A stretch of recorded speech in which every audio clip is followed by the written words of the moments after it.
Welcome everyone. I'm Irini Papadimitriou, a creative director at FutureEverything. We are about to start the Future Focus Fragile World session.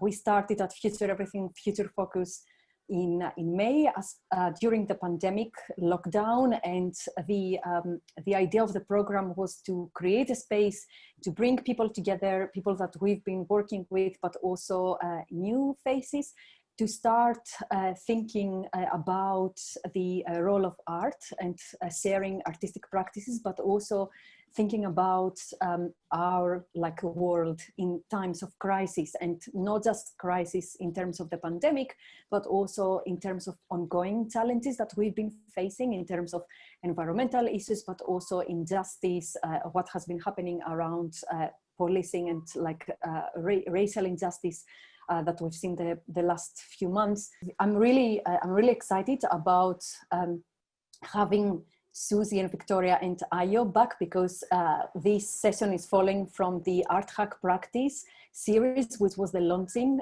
part of Future Focus.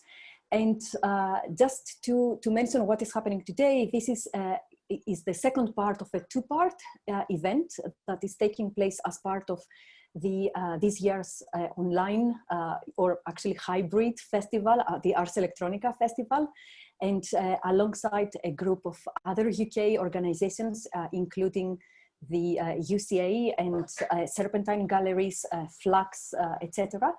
We've decided to create a program to respond to the Ars Electronica themes like ecology, democracy, uncertainty, humanity, etc., that is kind of exploring what is happening right now, but also reflecting a little bit on and interrogate the moment that we are in. Fragile Worlds 2 is bringing together some amazing people that I'm really pleased to have here today. Artist Paolo Cirio, who is also a START Prize he had an honorary mention, and START is one of our partners for the session today. Ayo Damola Tanimowo Okunsende, or Ayo, artist and faculty member at Parsons School of Design in New York.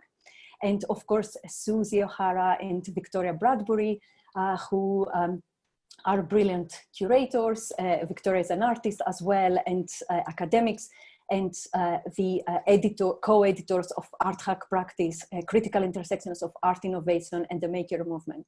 Without keeping any more time, I just want to hand over to Susie and Victoria, and who are going to introduce Paolo and Ayo, and look forward to the session and talking to you. Great, thank you so much, Irini, and hello everyone. I'm really delighted to welcome you all to this timely discussion entitled Fragile Worlds. I very much would like to extend our thanks to Ars Electronica, and of course Irini and her fabulous team at FutureEverything for hosting us once again. My name is Susie O'Hara, and I'm a curator and a research fellow at the University of Sunderland in the northeast of England. And through my own research-led curatorial practice, I'm really interested in interrogating those artistic and curatorial forms of practice that generate new knowledge and experiences that can help us deepen our understanding of the role and the impact that artists can play in addressing some of the challenges that are inherent within and across underlying systems that shape our society. These interests have led to many interesting and fruitful collaborations, such as the one with FutureEverything, but also it's established a long-standing collaboration with my co-editor, my friend, and my co-host today, Victoria Bradbury. Today's session is an extension of 3 recent future-focused discussions that, as Irini has said, centers around our book entitled Art Hack Practice, Critical Intersections of Art Innovation and the Maker Movement, that was published by Routledge in November 2019, a whole other universe away. Just to explain what the term art hacking means to us, it essentially was an effort from our side to seek to describe new creative practices and value systems that we found were emerging within the dissolving boundary lines between the arts, innovation and society. But at the beginning of this pandemic back in March, we shifted our thinking about this book from a compilation of practices that we found emerging at the periphery of technological advancement to viewing it as a kind of resource, I suppose, that would help us navigate the reality of where we are now. So through these series of discussions for Future Focus, our aspiration was to facilitate conversations that would help us as we collectively reconcile, understand and try to process our current situations and the way in which we can creatively be productive and could potentially seed and extend future formats for arts production and engagement. So today we will continue our discussion about the evolution of art and technology practices that are emerging during a time of crisis. And I'd like to begin by quoting Cohen Snowick, who's currently moderating the Economia conference over at Baltan Laboratories today and tomorrow. I caught some of his talk earlier, and he opened by stating that the economic system is not only not working, the system is panicking. And I felt this statement could relate to so many architectural systems of political, legal, economic and cultural control that I feel have been shaping our collective experiences within and across global societies, both now and for decades past. These systems are not working for society. They're not designed to be egalitarian, rather they're designed to serve the tiny minority, and they do this exceptionally well. We've all been exposed to exclusionary, extremist and biased views that these systems promote and that are increasingly being played out across all areas of our everyday lives, pushing many to the margins. In the UK, very recently, we had a recent example that includes the exposure of a societal injustice that usually hides in plain sight. And it came in the form of an explicitly biased algorithmic system that had been applied by Ofqual, the exams regulator, to calculate A-level exam grades. It became very clear very quickly that many of those students attending private and independent schools had seen their grades score, while the downgrading, which had impacted over 40% of students across the UK, had disproportionately affected those attending comprehensive schools, mainstream schools. Many of these students had seen their grades downgraded by 2 or sometimes 3 grades, which obviously had affected many decisions that they were making moving forward. Of course, the government panicked, and in the face of widespread public outrage, did a complete U-turn on using this particular system, which does offer a suggestion that exposing these systems for what they are can affect real change. So no doubt you all have examples of similar situations where systems of control, injustice and bias have been exposed in explicit ways that reveal fissures and weaknesses in systems that can so often seem impenetrable. But I ask, can art be a catalyst that enables conversations to happen with people outside of our own echo chambers, people who have different views and are on the other side from where we are? Can we change or redesign these systems and infrastructures, or do we need to build systems from scratch? How do we make good use of this power of panic and mobilize collective action to potentially force alternatives? What is our role in establishing new modes of thinking, new ways of seeing, and new contexts for doing in a world demanding radical change? Today, we welcome 2 visionary artists who have approached these impenetrable systems and spaces head on. I am very delighted to welcome Ayo Okasende and Paolo Cirio to talk us through some of their artworks that pick up on these issues and more. Welcome, Ayo. Welcome, Paolo. Over to you, Victoria. I'm Victoria Bradbury, and I'm assistant professor of new media at the University of North Carolina, Asheville. And I'm a new media artist working with interactive installation and virtual reality. Much of my work, including my 2019 Blue Boar VR project, has centered around the story of an ancestor of mine who was convicted of witchcraft in 1692 Salem, Massachusetts. I've represented her story of having been convicted of turning into a blue boar to discuss false accusations and perspectives of people who are accused versus those who make false accusations within systems of power. Susie and I wanted to give a brief overview of the art hack practice, Future Focus, sessions that we conducted over the summer, starting with our first discussion on the 13th of May, which was called Where Do We Work? This session was a direct response to the fact that many in the arts suddenly found ourselves working from home, while many people had been made redundant or shifted to suddenly being considered essential workers.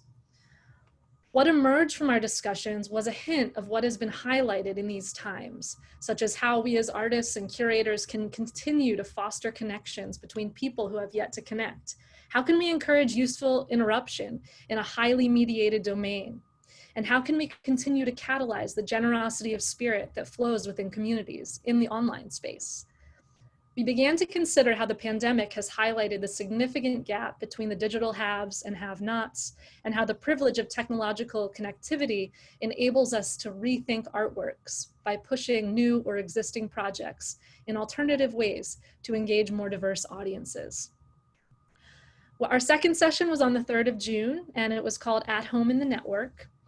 And this one explored our newfound familiarity with online and network spaces, and responded to the international outrage to the murder of George Floyd and others at the hands of police.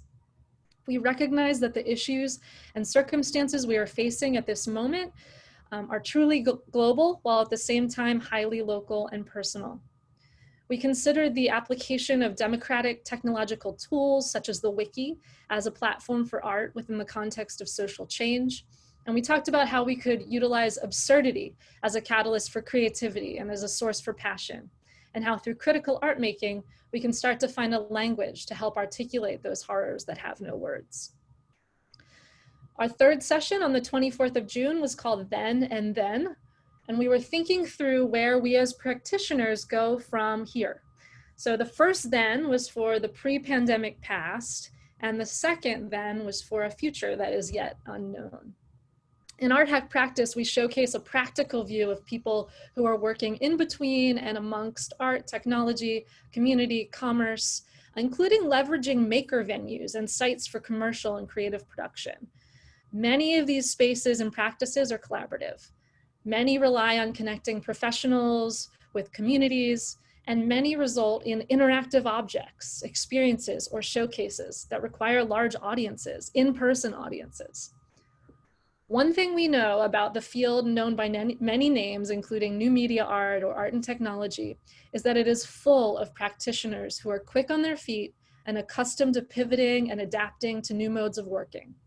We often lead the way into uncharted territories, combinations of software and hardware, and creative configurations of people and media. For decades, we have laid bare the algorithm as an increasingly powerful, performative, and narrative force in our work and social interactions that are mediated by machines. At the same time, we recognize that there is much more to do to address the systemic racism and white supremacy within our field. We have from the outset of the Art Hack Practice project aimed to cast a wide geographic net to bring a globally distributed and excitingly, especially through this series, growing Art Hack Practice community together to share perspectives, including those arising out of the current pandemic and movements for racial equality. Today's discussion will focus on the role of artistic practice at a time of crisis. How can artistic practices that address complex systems be viewed from our current moment? As Susie mentioned, we're delighted to welcome Ayo Ukunsinde and Paolo Cirio, who has been awarded with an honorary mention at the Starts Prize for his work Sociality. Both Paolo and Ayo examine the agency of the artist in relation to technological, legal, and economic and cultural systems, and apply tactical interrogations of media to solicit and affect change by developing opportunities for external actors to engage with the experiences that their work sets into motion. In and amongst their projects, we are offered a glimpse of a possible rewilding of established norms through a rupturing of systems of control. I would first like to welcome Ayo, who will be presenting a series of projects. In his chapter in Art Hack Practice, Ayo frames how his collaborative project with Salome Asega, the IAPO repository, developed across a residency at IBEAM Art and Technology Center and through the Laundromat Project. Ayo discusses the sensitivities that artists encounter as they work between technology and communities while imagining, fabricating, and exhibiting artworks. I will hand it over to Io now to tell you more about his work. Whoa, thank you so much. I'm going to go ahead and share my screen. Do that real quick.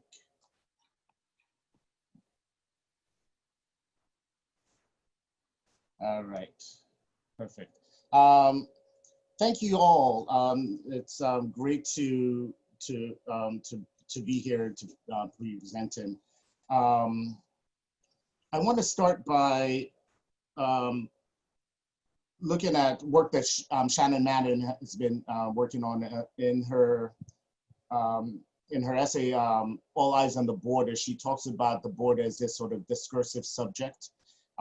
She talks about this notion of politics of recognition and how the border makes a subject, and more importantly, how the border is now sort of decentralized. Oh, no, go back, okay. Yeah, and how the border is decentralized. And I've been thinking a lot about this border and the opportunities that borders hold. So thinking about the border as this sort of physical thing is not realistic, right? Because for a border to be a border, it has to have the potentiality for penetration, for rupture. But then also thinking about the border as just spaces for rupture and not decentralized is not enough either. So then thinking about, instead of a border, more of a penumbra, you know, there's nothing that's distinctive about it, that it, especially with biometrics, it sort of decentralizes, diffuse amongst the populace. Then the question becomes, if this is the case, how does one know when they are inside or outside? How does one know whether they're a citizen or not? And how does that system make the alien or make the citizen? But not only borders of physicality, right, but also borders between human and non-human, between life and death, between alien and citizen, past, present, future, this sort of multicellular and unicellular, and the precarity of existence at that border. What I'm arguing is that through practice, that one can queer that one situation at the border. In a sense, just in terms of the politics of recognition, where the border looks at the subject, here we could turn it around so that the subject that's crossing the border could sort of look outwards. So I'm using Dun & Raby's speculative design practice that's a little bit adapted and sort of jump into the future or jump into the past, finding problems, finding solutions, and coming back to the present as a means of critique. So I'm going to show a few projects. One of them is zoomorphic, that looks at, zoomorphic is part of a larger project, wearable devices, wearable biomachines, basically. One has ants, another deals, it's a biometric or it's a bio engine, basically, that you put biological waste into it and it produces electricity and transmits DNA. But we're going to look at zoomorphic for a second. Zoomorphic was a project with Phytosegrera where we looked to Drosophila flies as a way of trying to understand their behavior a little bit, wanted to genetically differentiate them and have them almost symbiotically exist with the human, so that we would have them on the body, the temperature of our body would activate their movements. As they move as well, a camera would capture their movement, and from that, it would allow cameras on the headgear to move around, and in essence, sort of seeing differently, seeing these fragmented pieces of the world in the way a fly might. So one could think about each eye would have this, this vision attached. Another piece is sort of living as the alien in a sense, walking around the city in a astronaut suit as an African astronaut from the future. And walking around Brooklyn with this and all different cities that I've lived in. And with this suit has devices that allow for the astronaut to exist in this time space. So there's a device that cleans the air, a device that provides me water and provides me food, and a device that allows me to communicate as I alienate myself, or I create myself as an alien and I walk around the city. So in doing this, one thing that I realized is that it becomes freeing to sort of be, to see as the alien. What it does is it elicits questions from others. It allows me to observe as if I'm not actually from here. So I do this practice, in a way it calls on a lot of African masquerade practices, and in a way by walking this city in this ritualistic practice, I'm moving from one sort of plane of existence to another, and sort of not looking down, but looking from the other side at the locations that I'm walking around in. Finally, I want to talk about Slime Tech Lab, which is a project with Ashley Lewis, whereby we look to Octavia Butler, particularly the Xenogenesis series that she has, that asks the question of what it is that we can learn from slime mold, or what it is we can learn from others, from aliens. So looking at slime mold as the alien and trying to understand, is there something that we can learn from them? So with slime molds are unicellular and multicellular at the same time. They have expressions of about 600 sexes. They could do calculations. So we're looking at slime mold as a way to create collaborative projects with them.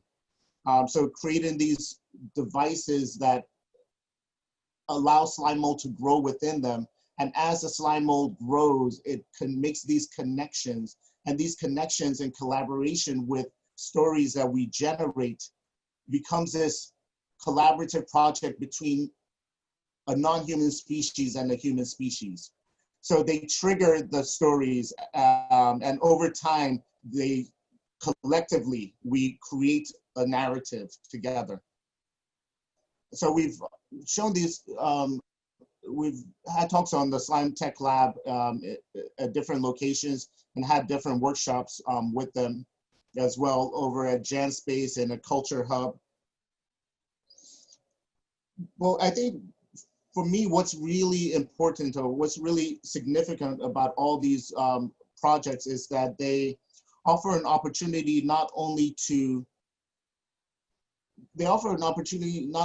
try to understand different modes of existence in a way, right? But it offers an opportunity for others to learn as well. So with each of these projects, there's an engagement with others. There's a way of sort of presenting the project in a space that others have to encounter it. And it's really that encountering of the other in this sort of positive way that allows for a reconsideration of what a future might be. And I think that this is particularly important when we look at what's happening now in terms of race, in terms of ecology, in terms of the pandemic, and all of this really asking, isn't it time to redefine the notion of the human, to redefine what it means to be human? And I think the only way that we can understand how to reconfigure the human is to look at the world from the alien perspective, from the penumbra of the border between human and alien species. As Haraway says, it matters what stories we make, right? And what worlds make those stories. And that's what I got. That's brilliant. Thank you so much.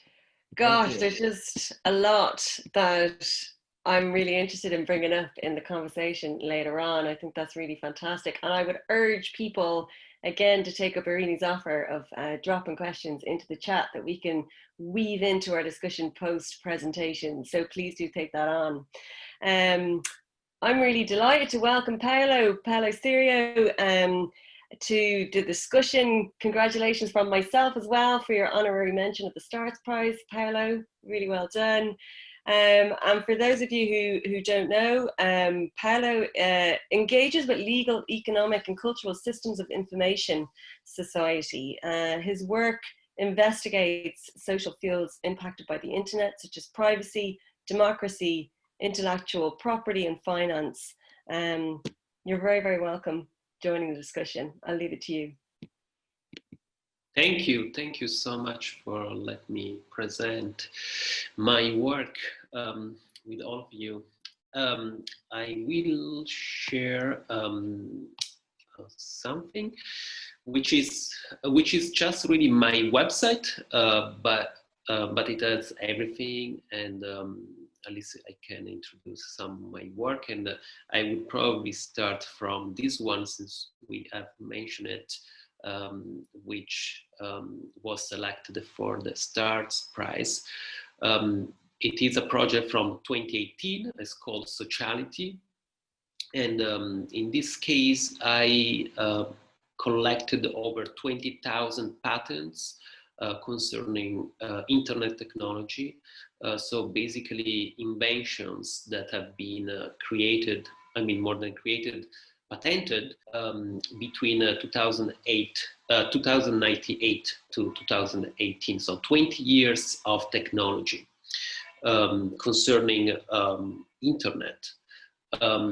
However, what happened that looking at those patents, there were some of them that were very disturbing in terms of like social manipulation and in terms of like, of course, surveillance and so on. In a way, I could really find what is at the root of what we call today polarization, misinformation, addiction, deception, and discrimination, and of course, again, about privacy.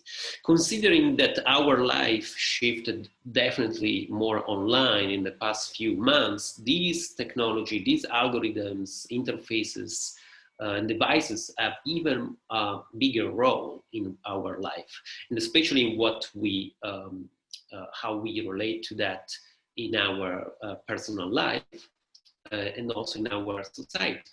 And that's why this project is called Sociality in a way, because this is also the first time in human history that we trying to program ourselves, or to some degree machines are programming us.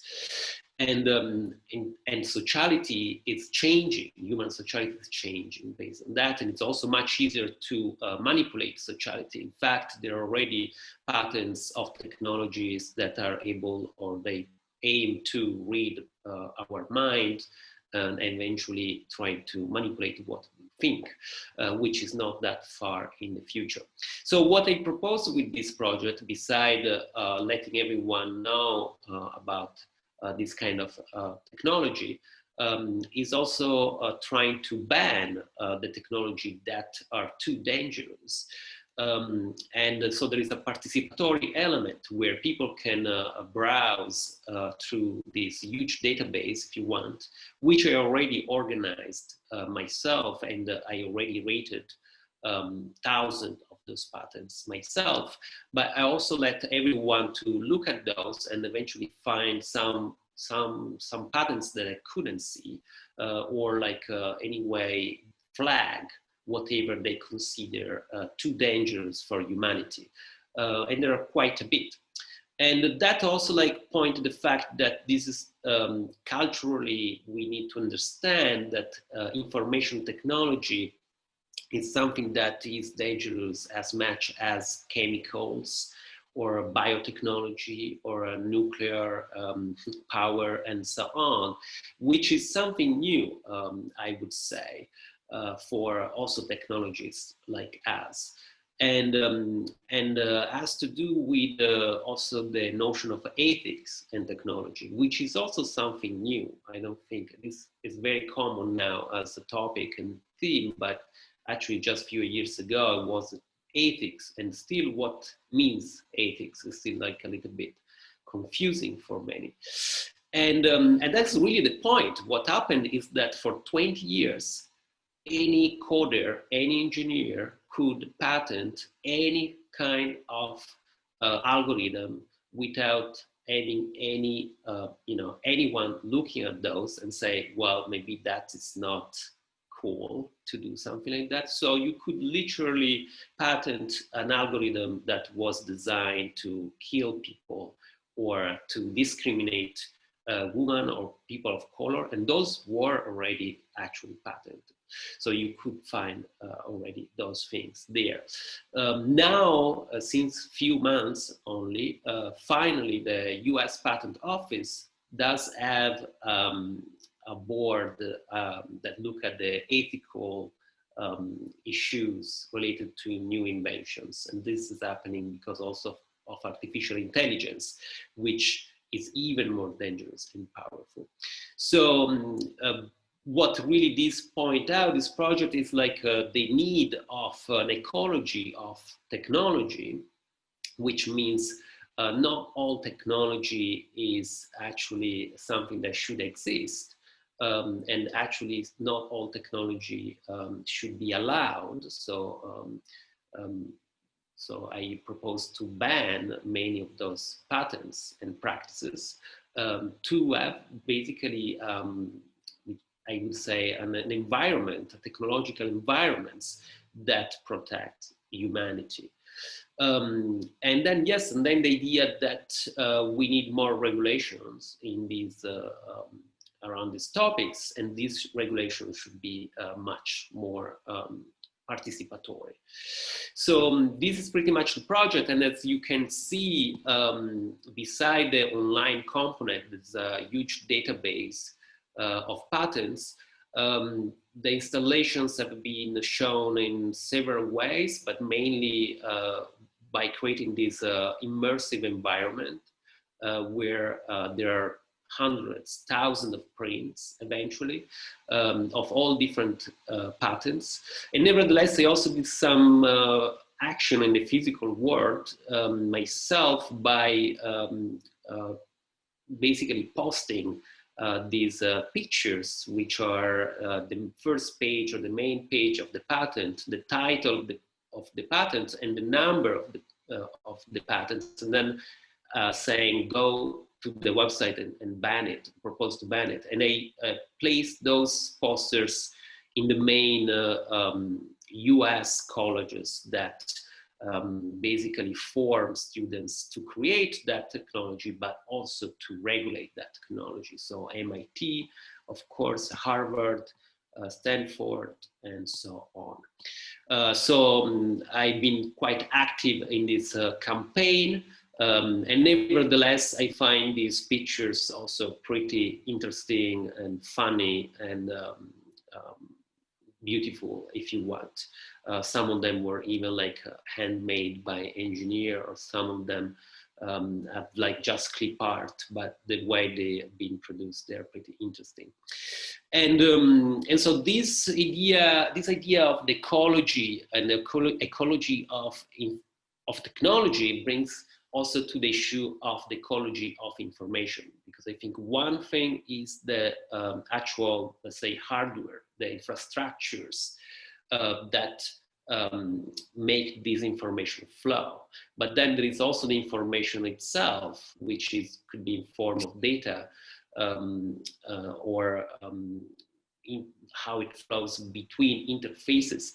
And so in this case, is actually an older project, which is pretty much relevant today, which is called Obscurity, and it was done in 2016, but since was also this campaign, a regulation campaign. It went on for years and years until recently. So in this case is about criminal records in the United States, which are public records. So as many of you know, that in the United States there is a mass incarceration that has been created a huge amount of criminal records for the past 20, 30 years. Millions and millions of records are out there. So if you've been arrested in the United States, one of the arrest record ends up on Google. So every time someone look for you or for your name actually on Google, there would be the first thing coming up would be the criminal record, including the mugshot. And so because of that, many people cannot move on in their life, they cannot find a job. And this affects millions and millions of people who, of course, are also the ones that already don't come from a privileged background. So this is happening because in the United States, there isn't a specific regulation, which is the right to be forgotten, which is something we have in Europe, so that we have this right to remove data that is information from search engines that is basically ruining potentially our life and is not useful to anyone. So these are really to do with the ecology of information, which technically is called content moderation. And this is a very complex issue, especially when it comes down to fake news, or what we see, especially in these days with COVID, when we read like any kind of conspiracy theories becoming viral, or when we hear that Facebook is profiting from hate speech and so on, which it is like amplified by the algorithms, but it's also amplified by the information that is out there and by the people that publish that information, and also by the people that don't want to remove that information, which is a critical point in the United States, where the First Amendment is supposedly allowing information, any type of information, abusive information, be online and circulating without any limits, which create, unfortunately, a lot of harms. And some of this harm is very concrete, like in this case. So here we are just looking at mugshots. I had collected more than 10 millions of this data, and the project is about obfuscating this data. So I basically cloned 6 websites, mugshots sites, and I republished all this data, so name and surname, the mugshots, the location of the arrest, the reason of charges, and so on, but all obfuscated. So when you were looking for someone, you would find data that was not accurate about that person. And at the same time, I was hijacking traffic from those same sites that trying to expose that criminal data and make it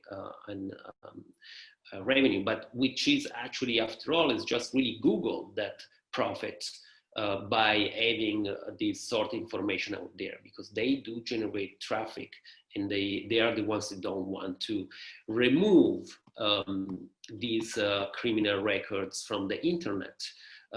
Also because they don't want to be accountable for the publishing of that information. And so because of that, I started a campaign for the right to be forgotten in the United States that went on for years, actually.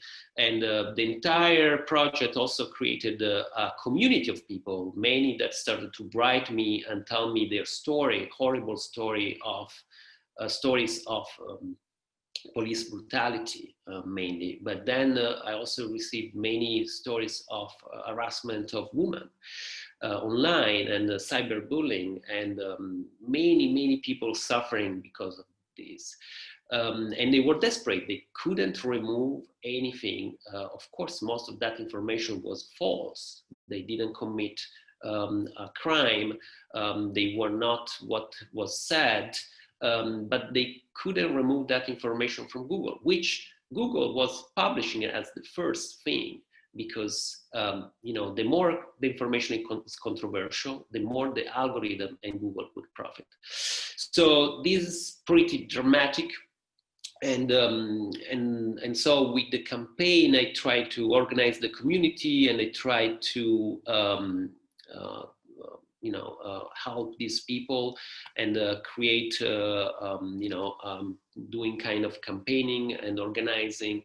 And nevertheless, I would say the first backlash wasn't from Google, it was actually from people, very well-educated people at Stanford, that they would tell me, no, it's right to be forgotten, it's very bad for United States and so on, but also people from digital rights organizations in United States, simply because they came from this very privileged background, and they came also from these notions of the internet as a completely free or liberal, really more than free, liberal space where you know, nothing should be removed, nothing should be controlled, and abuse is not really harming people, simply because they never have been harmed by the same information they wanted to keep online. So that was actually pretty disturbing to hear that backslash.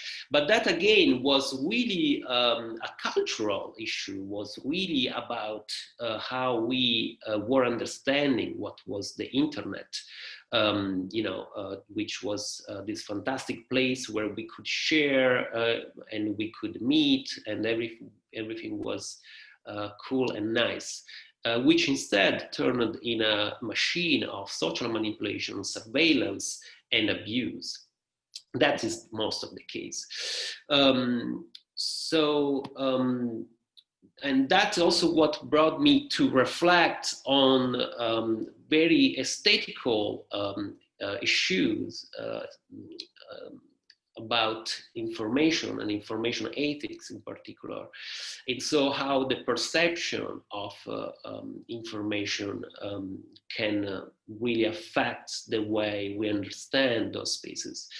And also how artists produce works, and they address those issues. And so these are also very cultural and also linguistic issues that, for instance, I try to, let's say, look at as polarities, and polarities in way when we talk about the internet of technology or these new media in terms of like a representation of this field. We often talk in terms of these polarities in a way, not only us, but I mean journalists or whoever engage in these conversations and debates. Usually they talk about freedom and control, you know, private and public, privacy and surveillance look almost the same, be anonymous, but be accountable, reputation scoring. And what I see is that those polarities should be actually broken down, and everything of those issues, those should be seen in context and should be seen as nuances that can actually understood in a much deeper way. So this is just really going to the heart of the issue that I focus on with the aesthetics of information ethics.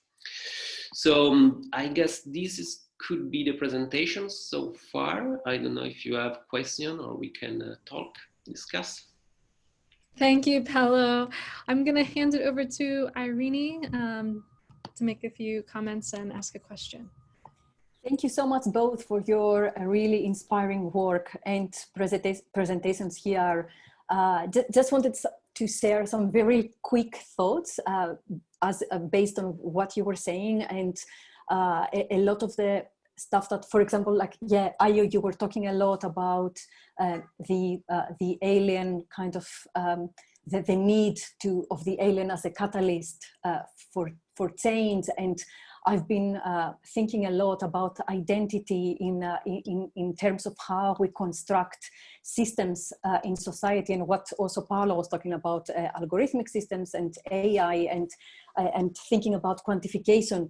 And it kind of, I couldn't but remember like Frantz Fanon and some of his words in like Black Skin, White Masks, about identity, and how his identity doesn't belong to him. It has been constructed by the white male, the white man.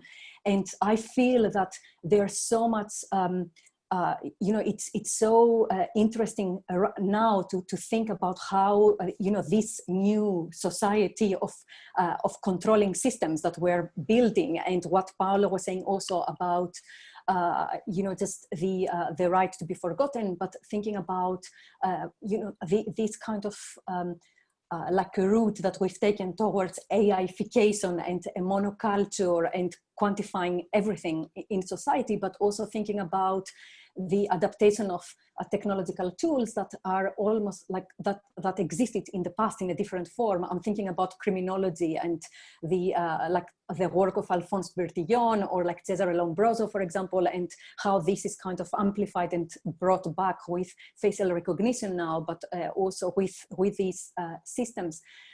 But also I'm thinking like, yeah, about the what Gilles Deleuze was saying with the postscript of societies of control, and just building on Foucault and disciplinary societies, and thinking that how technology and what we're building today plays an important role in enabling these new societies of control and quantification, and yeah, and like monocultures as well, and how we could, yeah, what can we do to go beyond that? I know that you've been doing, like both of you have been doing really interesting work, and of course other artists as well, but also at the same time, I'm thinking also that we are in a way, I mean, as Paolo, you were saying about like these, you know, privileged groups that, although they are in this field, they know very well the consequences, but also they just feel that it doesn't affect them. And I'm thinking about how we are creating new divisions and completely, you know, separate worlds in terms of like people who are affected by what we are doing, and also like everyone else who is in a position, although we are aware, but also it doesn't affect us, and we can't even think about these challenges that other groups and communities find. But also I'm just thinking like in a very kind of direct way, and mainly because I'm hoping that we can go away from here with like some actions and some ideas about what can we do, what are we doing next. And especially I'm just saying that because I, like as a curator, as an artistic director, as someone who has been in a privileged position to be part of arts organizations that could maybe enable something different to happen, and we working with diverse groups, how likely we are to influence policymakers, how likely we are to kind of to create change from, and like thinking about, you know, taking as a starting point, for example, work that you've been doing, and also thinking that, you know, the work that you are doing as artists is not traditionally thought of, or like for the majority of people don't think of art as a catalyst like that, or just, so the work that you both of you, like Ayo and Paolo, are doing, it's not, you know, it's not what people expect to see in an art space. So yes, I wonder if you could maybe talk about this idea of like catalyst, your position as a catalyst and your work as a catalyst, and how we could, yeah, just move from these different bubbles, from like people who who are influenced and by these systems, but also people who are not getting into that position, because we are all, you know, it's really hard to go from one reality to the other, to be honest. Yeah, I mean, I think that one thing is Sarah Pink in digital design anthropology talks about this need to sort of take anthropology and sort of create a future anthropology. So looking into the future with anthropology to try to understand future cultures. And I think part of what needs to be done is that looking into the future, but looking into the future not in a way of, okay, the singular artist, the sort of the technical genius that sort of predicts the future, but a communal understanding of what that future is, something that is communal, something that's participatory. And I think the third part of it is allowing that participation to be able to sit in estranged spaces, to be able to call on the weirdness or the queerness of particular conditions that we find ourselves in, to try to generate something, emerge, to emerge something out of it.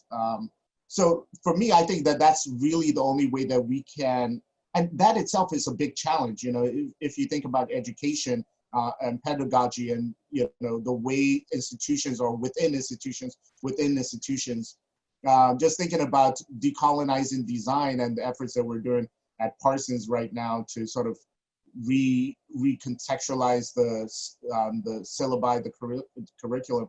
And even if we do that, even if we break away from that in the classes, in the department, right, we still have the institution of the university, right? And then even if we break away from that, we still have the institution of capitalism, you know. And going back to Fanon, you know, the question of whether do we just burn it all down? You know, is it actually possible to sort of make that transformation from the inside? Because to be able to make that leap, which is in part to redefine the human, right? To be able to make that leap, it can't just be a few of us. It needs to be all of us. You know, we need to all recognize how these institutions breed inequity, you know, and put ourselves in positions that we can see others, we can be others, to be able to generate a future that is more egalitarian for all of us. Okay. Fantastic. I think we're going to wrap up, unless I don't think there's any more questions from the chat. But I just wanted to say an amazing thank you. I found that absolutely fantastically insightful. I thought it was a really interesting hour and 15 minutes of my life. I wish I could do it again and we could have 3 hours, but unfortunately we don't. But just thank you so much, Paolo.